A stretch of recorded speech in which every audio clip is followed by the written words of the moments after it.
هاد للمتقین مصدر نه حمل کیږي مواتاتن دو صورتونو کې حمل کیږي یو دا چې د دوړو مصدرینو په مابین کې ترادفي لکه القعود جلوس یا یو مصدر فرد نوعی د پاره د بل مصدر لکه المشو حرکت القعود جلوس دوړه مصدرین دي کنه یو په بل حمل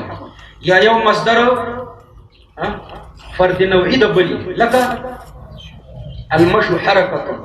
المشو حرکت مصدر دی المشیو مصدر دی نو یو په بل د حمل شوی دی ځکه یو فرد نوعی د پاره د بل دی نو زموږ د مرګرو الته پاکستان کې د یو نور ملګرو سره مناظره وکړه جمهوریت د دیموکراسي باندې نو هغه ملګرو ویل جمهوریت کفر دی نو هغه مقابل طرف د دې لپاره چې اصلي موضوع بدل کړي نو ورته وایي جمهوریت دا ذات دی او کفر دا صرف وصف دی وای حمل د صرف وصف راغی په ذات جمهوریت چا ذات خدای سره جمهوریت ته ذات وی او بیا دې ورته ویل چې کفرون حمل د صرف وصف راغی په ذات مصدر نه حمل دویم دا چې مصدر خو دوه صورتونو کې حمل کیږي کنه یو دا چې د دوه مصدرینو په مابین کې ترادفي لکه القعود جلوس دویم دا چې یو مصدر فرد نوعی د بل لکه الجمهوریت کفر جمهوریت فرد نوعی د کفر لکه المشو حرکت مشي او حرکت عام دی کنه مشي ورته فرد نوعی دی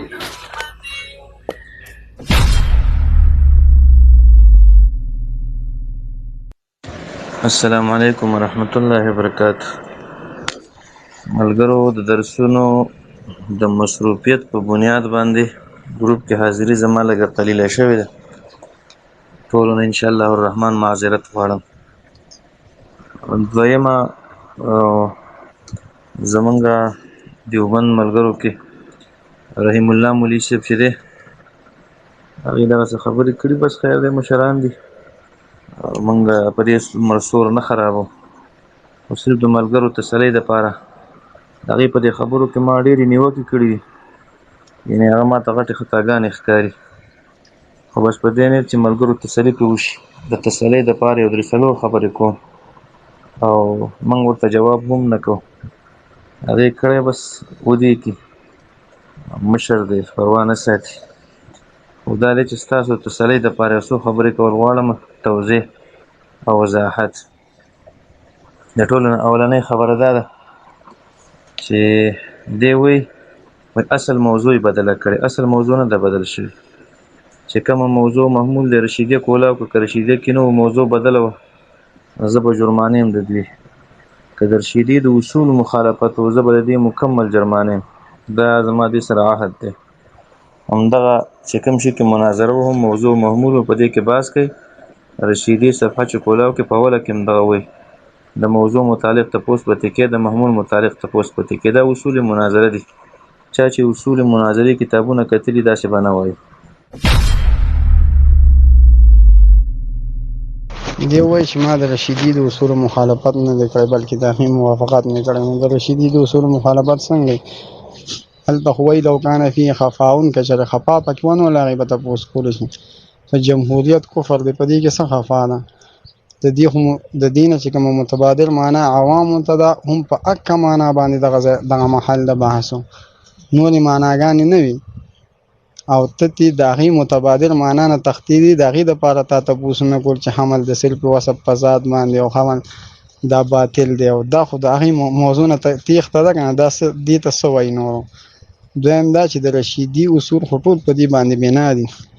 چې که چېرې د احد الحسیمینو تعصب د معمولي قرینې نه معلومېده نو د اهل د باس نه د سره باس نه کېږي او ستا خو د لومبي الفاظو نه پته لګي چې ته غټ متعصب یې دویم دا چې عباس تر اخره پورې که وکتې شي نو صفا پته لګي چې تاسو د جمهوریت هغه معنا نه اخلئ کومه معنا چې د عوامو په تبادل کې د تاسو یو بله معنا وله ځانه جوړه کړې ده نو دا تعصب نه تعصب څه ته وي تاسو خو قابل د باس هم نه وای دویم نمبر وایي چې دی ساده دی ما یادی او وایي دا ذات د کوم ځای نه راغلی جمهوریت ته دې ذات نه وایي نو عجیبه خبره ده مخکې ما قبل و ما بعد کې بیا تضاد هم راځي دا یاد ساتئ چې کله هم یو وصفي شی خو هغه عالمیت اختیار کړي نو ذات ګرځېږي تاسو ته دا معلومه وي دا ډېره مشهوره خبره ده جمهوریت دلته په معنا وصفي کې اوس نه دی، دا عالم ګرځېدلی. نو چې عالم وګرځېدو څنګه په ذات نه شي؟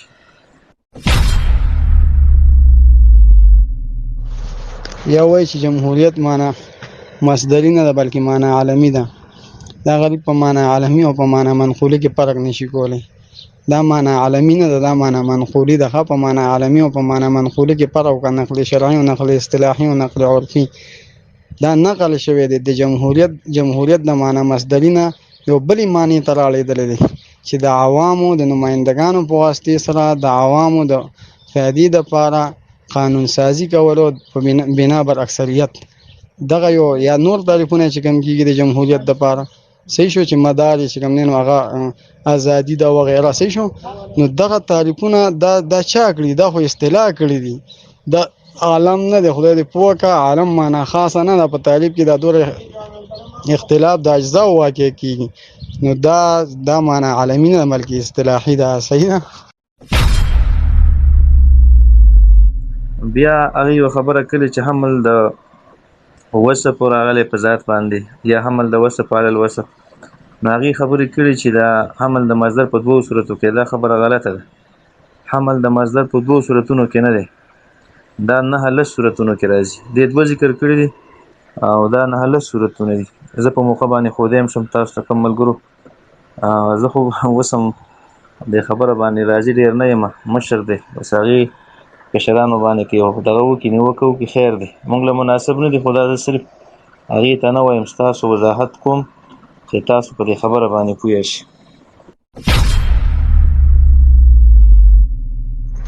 حمل د مصدر لپاره دی وایي چې دوه صورتونه دي، د دوه صورتونو علاوه ګڼ صورتونه دي. نو ګڼ صورتونه خو دي، خو دغه دا د کم حمل دي؟ حمل تاویلي که حمل غیر تاویلي؟ ګوره د دوه صورتونه دي استقراءً د غیر تاویلي دپاره صحیح شو. نور دغه منطقیانو وغیره دغه خلکو نه دي پیدا کړي، پوه شي که تی پیدا کړي نو هغې دپاره بیا ته مثال ذکر کړه. خو د حمل بغیر تاویلي دپاره دریم مثال بالکل نشته. صحیح ده. جیبه خو چا نه دی پیدا کړی، استقرایی دي. دغه دوه صورتونه د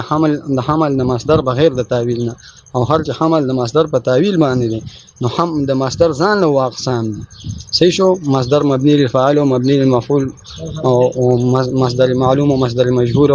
او حاصل بالمصدر معلوم حاصل بالمصدر مجهول او قدر مشترک. نو ګوره ورته دې ځای کې دا اقسام داسې حمل مبالغتن دا اقسام هم د حمل لپاره دي او حمل مبالغتن پکې هم راځي، خو دا ټول حمل تاویلي دی که نه. حمل غیر تاویلي لپاره دغه دوه اقسام دي کوم چې شیخ صاحب ذکر کړي دي. د دې نه علاوه نور اقسام نشته. دغه دوه هم استقراءً دي. څوک دې پیدا نرشي ته نرشه بل قسم ولا پیدا که خو غیر تاویلي. د تاویلي لپاره اقسام ګڼ دي، د لسو نه هم سیوا کېدی شي. صحیح ده.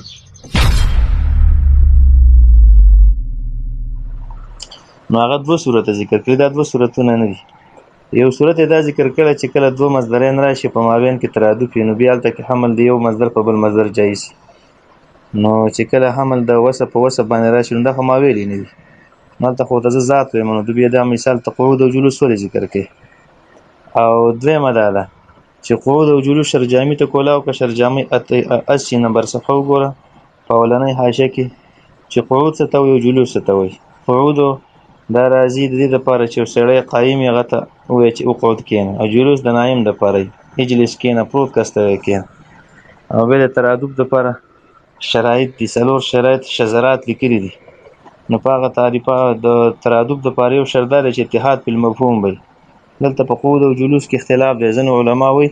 چې د قعود مفهوم متغیر دی د جلوس د مفهوم نه. نو په کوم ځای کې چې دوه مترادفین راشي نو په هغه کې به اتحاد د مفهوم وي. دلته خو اتحاد د مفهوم نشته، مولی شي.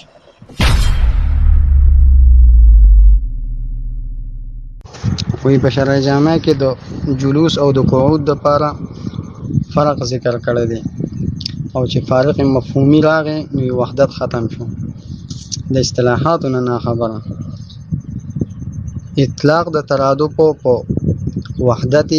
مصداقی باندې کیږي، نه په وحدت مفهومي باندې. اصطلاحات کتلی شي.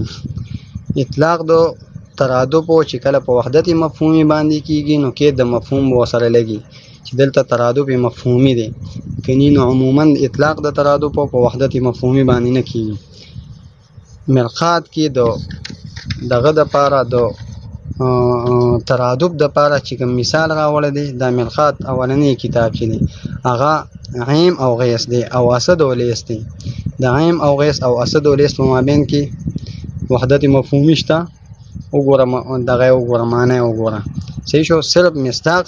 وحدت مصداقی دی دلته کې صحیح شو وحدت مفهومی دلته نشته معنی لغوي وګوره د اسد معنی څه ده او د لیس معنی څه ده د غیم معنی څه ده او د غیث معنی څه ده صحیح شو د حسان معنی څه ده او د فرس معنی څه ده نو دغلته کې وحدت مصداقی پکار دی وحدت مفهومی نه دی پکار او بیا زما دلته کې ته وایې چې د دغه دپاره د ترادف دپاره وحدت مفهومي هم شرط دی نو وحدت مفهومي باندې وحدت مصداقي باندې خو اطلاق کېږي ته ولا شرط وحدت مفهومي هم وایې زما تا ته چیلنج دی چې ته یو ځای کې داسې یو شی وښیه چې دوه الفاظي او معنی وحدت مفهومي او وحدت مصداقي دواړه لري دوه الفاظي د دواړو الفاظو مفهوم او مصداق دواړه یو وي دا خو د قانون د وضع خلاف دی وضع دلته کې بطلان د وضع راځي په دې سره دی باندې خو استحاله عقلیه وضعیه واردېږي نو دا د قانون د وضع خلاف دی چې د یو معنی او د یو مفهوم لپاره دی تعدد د الفاظو په یو ژبه کې راشي دا په یو ژبه کې هم داسې دوه الفاظ نشته چې وحدت مصداقي او مفهومي وي پکې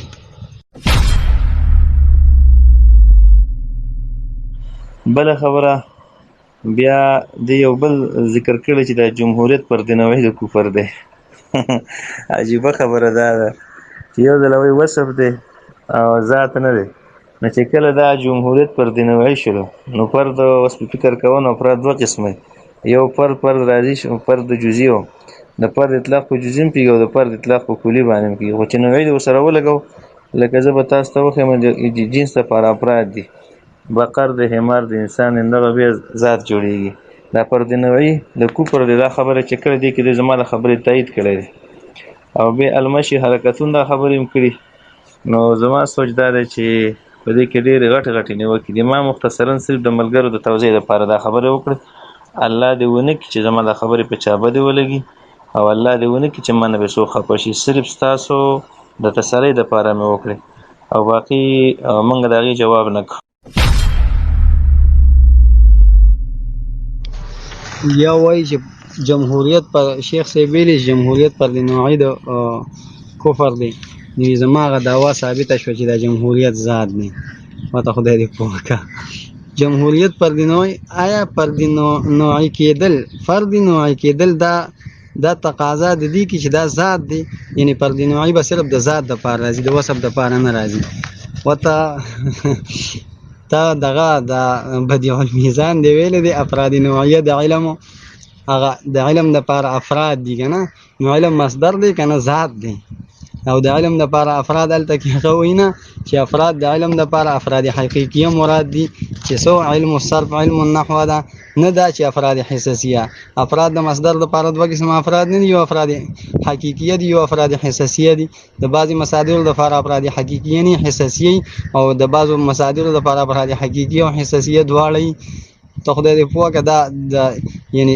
فرد نوعي یا فرد کېدل فردیت یو شی لره ثابتول دا تقاضا د ذات کې دا چا ویلي دا کم ځای کې دي افراد د علم افراد حقیقي علم الصرف علم النحو دا به افراد نه مانی سو دا بالکل هغه ابتدایي کتابونو هم نه خبره صرف دوه درې ټکي ویلي بس دغه کې د خلکو راګیرولو لپاره دوه درې ټکي زده کول نو ګوره ورته دغه چې کوم دی که نه افراد نوعیه یا افراد شخصیه دا د مصدر د پاره وي افراد حساسیه افراد حقیقیه افراد د مصدر افراد حقیقیه چې دا افراد نوعیه او افراد شخصیه چې کومي دا افراد حساسی وي لکه د علم د پاره افراد نوعیه افراد حقیقیه دي صحیح شو لکه علم الصرف علم النحو او افراد د علم افراد حساسی چې کوم دي لکه علم زید علم عمر علم بکر دا تاسو د وجود د پاره په دغه کې خو سلم شریف کې خدا مشهوره مسله ده د وجود چې د وجود لپاره افراد حساسي دي دا خو مشهوره مسله ده ټول خلک یې ذکر کوي ابتدایي طالبان ټول په دې باندې پوهېږي او دی وایي چې فردیت دی ولا ثابت کوي نه دا به ذات چې زما دعوا ثابته شو اصل براش اوس تحقیقي جواب لا صحیح شو چې تحقیقي جواب دا دی چې دا جمهوریت هم معنا مصدری نه ده او دا کفر هم معنا مصدری نه دواړه معنی اصطلاحي دي. کفر په معنا مصدری چې انکار دی دا نه دی مستعمل په دې ځای کې څه شو چې جمهوریت کفر دی په دې ځایونو کې د جمهوریت نوم معنا اصطلاحي مراد ده او د کفر نوم معنا اصطلاحي مراد ده. کفر په معنا د منکر سره نه دی بلکې کفر په معنا د انکار بما جاء به النبي صلی الله علیه وسلم دی. پوه شئ کفر معنا اصطلاحي ده او دغه جمهوریت معنا اصطلاحي ده. یو معنا اصطلاحي حمل شو په بل معنا اصطلاحي باندې په واسطه د لفظ سره صحیح شو او دا حملو په دې حمل کې هیڅ قسمه اعتراض نه راځي. صحیح شو د کفر نوم معنا مصدری نه مراد او دغه نوم معنا د جمهوریت نوم معنا مصدری نه مراد. د دواړو نه معانی اصطلاحیه مراد دي او دواړه چې کوم نو سو الفاظ اصطلاحیه دي او یو لفظ اصطلاحي په بل لفظ اصطلاحي باندې حمل کیږي بغیر څه د اشکال نه چې هیڅ قسمه اشکال په دې معنی نشي راتلی. دا اصلي جواب تحقیقي جواب دغه دی. پوښ ک په دې باندې څه اعتراض نه کول